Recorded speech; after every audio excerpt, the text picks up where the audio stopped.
भारत में अगले साल जनगणना कराए जाने की संभावना है। साल 2011 के बाद से देश में कोई जनगणना नहीं हुई है।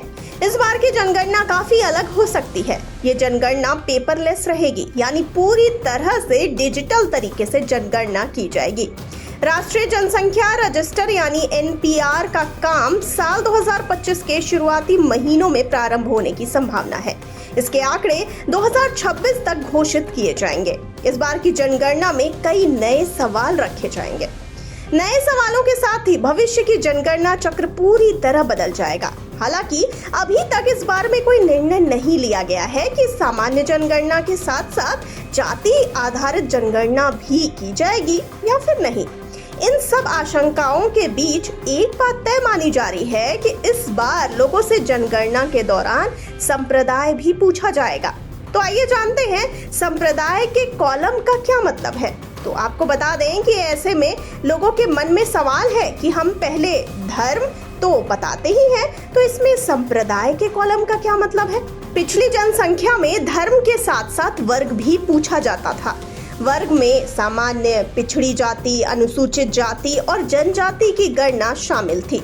वहीं अब इसमें संप्रदाय को शामिल किए जाने की बात कही जा रही है। यदि ऐसा होता है तो लोगों को धर्म के साथ ही अपना संप्रदाय भी बताना होगा।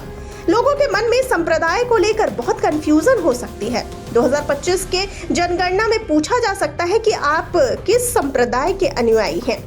आइए अब जानते हैं ये संप्रदाय क्या है। तो यहाँ ये जानना जरूरी है कि अनुसूचित जाति यानी एससी में वाल्मीकि और रविदासी अलग अलग संप्रदाय के लोग होते हैं। उन्हें अपना ये संप्रदाय बताना होगा। कर्नाटक में लिंगायत समुदाय के लोगों को अपना संप्रदाय बताना होगा। साथ ही मुस्लिमों में शिया और सुन्नी दो अलग अलग संप्रदाय होते हैं। उन्हें नई जनगणना में ये बताना होगा कि वो किस संप्रदाय से आते हैं।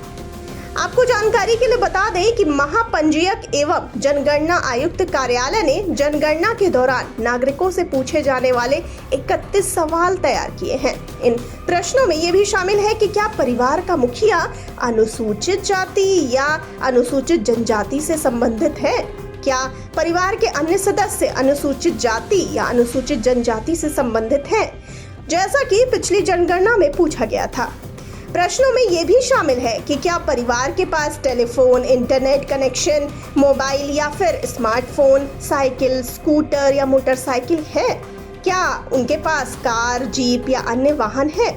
साल 2025 की जनगणना में इसके अलावा परिवार के रोजमर्रा के जीवन से जुड़े अन्य सवाल भी पूछे जाएंगे।